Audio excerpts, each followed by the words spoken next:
गोरक्षनाथ गेला सुतकरी गेला. ते मध्ये लई युद्ध झाले अर्जुनाचे हनुमंताचे ते. पण ते मग जे नथ होत्या ना नाते त्या श्रीराजेत जायच्या, तिचा पाखवाद वाजायच्या, तिथं गायन करायच्या, नाचकाम करायच्या त्या राजाला मैनावतीला पाहायला तिच्या राज्यात जायचे. आणि मग गोरक्षनाथ गेला तिथं त्या नाट्याईपाशी. ते म्हणला मला नेता का? ते म्हणलं तिथं पुरुष कोणी नाही जगत, तू काय आमच्या सगळं येतो, तू नको येऊ. ते म्हणला मी स्त्री होतो.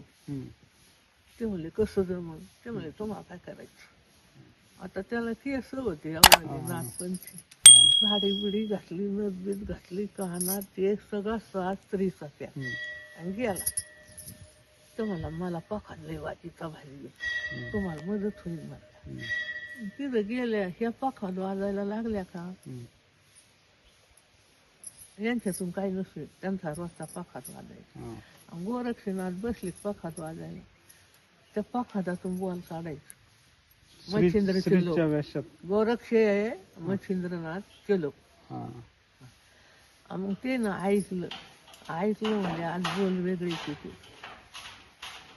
ती मैनावती पुढं आली आणि मालात नेलं. ती म्हणली तू कोण आहे? तुझ्या गुरुची शपथ.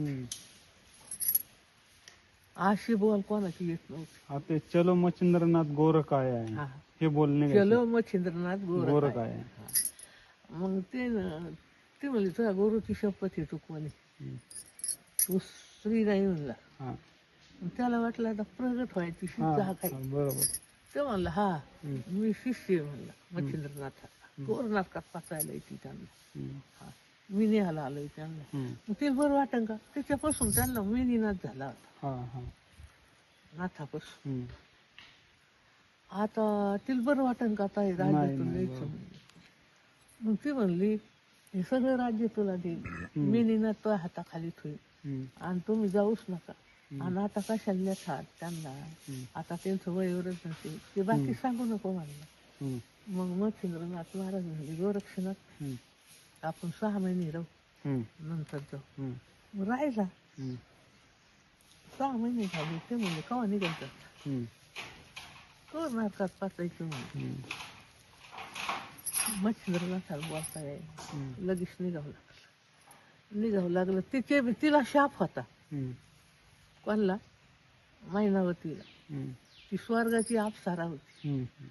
पण यांच्या वडिलाला ऋषी होते, ते उपरीचे ऋषी, आणि ते विमानातून चालले होते आणि त्यांचं 16 वर गेलं आणि हे हसली त्यांना बघू.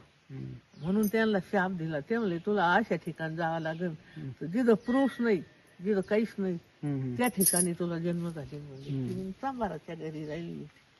नंतर मग ती राजा झाली ना, हत्तीनं मार टाकली तिच्या अंगावर. आणि मग तिचा शाप संपला होता 12 वर्षात. मग ती म्हणली आता तुम्ही काय करा, मच्छिंद्र मिनीनाथाला घेऊन जा, माझा शाप संपलेला आहे, मला येते म्हणली आता दूध घेऊन जाते. मी याला नेऊन काय करू, स्वर्गात काय जिवंत माणूस नाही. मग ते गोरक्षनाथ महाराज खांदेव घ्यायची, चालायची, खांदेव घ्यायची, चालायची. मग तिनं काय केलं, ती म्हणली मग सुवानेची भांडारातून काढून त्यांच्या भासणाच्या झोळीत टाकली. कोणच्या? गोरक्षनाथाच्या? मच्छिंद्रनाथाच्या. ते म्हणले आता शेवटची भेट.